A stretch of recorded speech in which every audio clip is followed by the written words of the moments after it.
I can't believe it's our first show. What are we going to talk about? I don't even know. Why don't we just... Everyone likes money. Why don't we talk about money? Yeah, let's talk about money.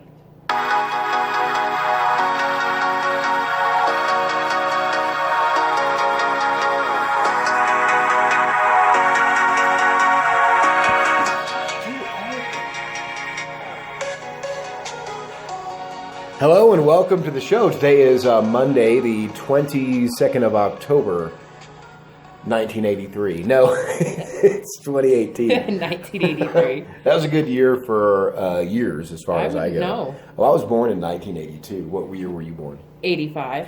85! Back to the Future. Yeah. Right? Yeah. Right. Okay, cool. So... You know, back when we were younger in the 80s, I remember when, and I hate to say this, but I sound like an old man. I remember when Cokes were 25 cents a piece. Yeah, you probably can do. but you can get them for a quarter down at Walmart.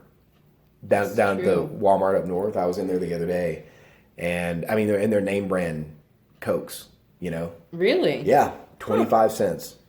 And I was like, wow, I felt like it was just the best day in the world. It made my day. But you know what? Now, you can't buy a soda for 25 cents. Let's just face it. Oh, sure. And so you got to figure out, and even as we all have grown up in our own lives, where can you save money? And people talk about the simple ones. People talk about, I know Oprah talked about her favorite way to save money. And she said this recently, which I thought was interesting because I don't think it's accurate. But she said her favorite way to save money is by reusing tinfoil. And I was thinking, Oprah probably hasn't touched tinfoil or even... Right. No, she has someone else do that for her. I'm sure she does at this point. But she did mention that was one of her favorite ones. There are other tips, though. There are money-saving tips. Sure. That we can cover throughout this week. So let's plan the types of things that we're going to talk about. Let's just plan them out, and we'll kind of think about, okay, so... We can talk about financial stuff. We could talk about banking. Right. But I think because everyone talks about the average normal stuff, but nobody talks about the things that I think a lot of people are forgetting, like turning off the lights or like using watered down rubbing alcohol for cleaning the windows. Anything, really. Yeah, instead of multiple use items. Yep. A lot of people don't know. Yeah. So there may be some application there that we could do a show about that, and you're good with stuff like that. Yeah. Definitely, we have lots of ideas about that kind of thing. How to run your household on as little money as possible. Yeah, right, and that's important. A lot of people now, but you remember when there was this whole cross section of the United States during the last presidency under Obama. Let's be Michelle and I. Oh, Obama's here. Let's be clear. Saving money is an American thing to do. It's true. Yeah, it is. But under Obama, pretty much the far right, and I would say even to the center, the right, say left of center, was prepping. Sure.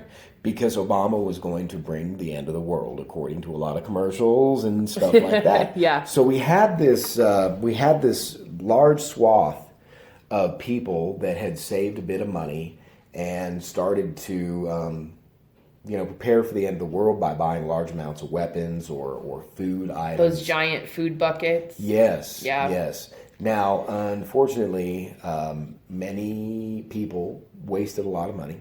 Yeah. And even on the food storage items, they weren't items they were normally going to use in everyday life. Right. And so I don't know if they were misguided or just not using logic or just panic thinking or just going with the crowd. But food storage is a big thing. If you buy in bulk, mm-hmm. and you know how to store.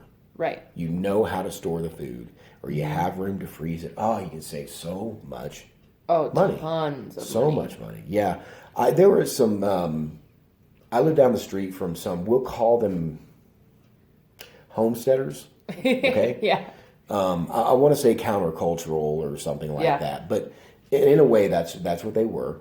But like, I went over to their house one time, and they were smart people. They had built all their own furniture. Oh wow. Yeah, yeah. I mean, they were big on saving money, and they used they would buy a lot of bulk food, canned food, and stuff like that. Sure. And they would use it to insulate. Oh wow. They would, in the room. It was very interesting, and it was smart. Right. It doesn't look great all the time, but it seemed like a great idea. So, yeah, we could do that. What are some other things? We could even do a brief show on guiding people on how to buy cars. Homes, and larger ticket items. The large ticket items are huge because, I mean, I know I personally have been trapped in the car dealership and ended up walking out with a brand new car. Yeah, absolutely. Yeah. You were just there to get your oil changed. Right. And somehow you ended up with a new car, right? Okay. Yeah. And it is the big ticket items that can really screw you over, but it's also paying attention to the small items because I'm shocked at how much it can add up. And you just don't really see it. ATM fees. Oh, yeah. I don't even mess with those. I mean, they can get you... If you go to an ATM every day for 30 days, and it's a $3 fee, you literally just lost $90. Yep. For that convenience. Cash back at the grocery store is the only way.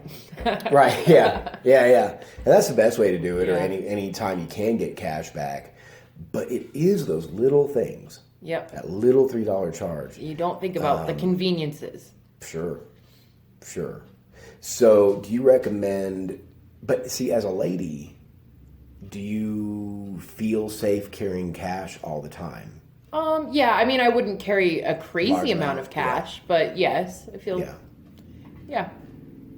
What about as a man? Would you feel that way? As a man, I'd feel less safe with my cash. I feel like, oh, he's a man. He probably has a lot of money. Right. And then I'd probably get robbed. Anytime that you want to talk finances and be taken seriously, you're going to need to do several things. You're going to need to apply facial hair, and you're also going to need to change your gender. Right. Because right now it's still a gender-dominated environment. If I want to even negotiate a price at a garage sale, I really had better be in my jockey. Well, and do your best impression of how would you like if you went for a job interview, say at a big brokerage firm that'll remain nameless, Merrill Lynch, but somewhere like that. Yeah. That's like hardcore. Like they're a name, their household brand name, Well, I would know better than to shit. go in there as a woman. Right. Especially looking like I tea and look. coffee, They're like, right? are you here to bring us coffee, man? You're the coffee lady. Are you the intern's girlfriend? What? I will not kid myself. I know I would not be taken seriously at Merrill Lynch. I mean, times have changed, I'm sure, a little bit, but I'm sure it's still pretty. But do your best impression of yourself trying to, hi, welcome to Merrill Lynch. What makes you think you'd be a good hire here? I'm assuming that's how they sound. Right. Am I trying as a woman or as let's do both. Let's do both real quick. Hi, welcome to Merrill Lynch. So what makes you think that you'd be really good at making lots of money in the stock market?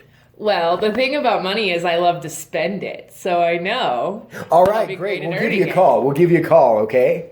All right, great. Hey, 2X chromosomes. We're big fans. All right, great. Thanks. Yeah. Okay, now do it as a man. Okay. Hello, welcome to Merrill Lynch. What makes you think that you'd be good with us? Well, ma'am, I am responsible with my finances. I'm good at playing hockey, and I went to college. This is not a field that is meant for you. You No, just said I'm not. coffee, or you said Hockey. hockey. Well, it's like coffee. You ever had rugged coffee? Rugged. One of my favorite words. Like your men. Yeah. See you guys tomorrow. Bye.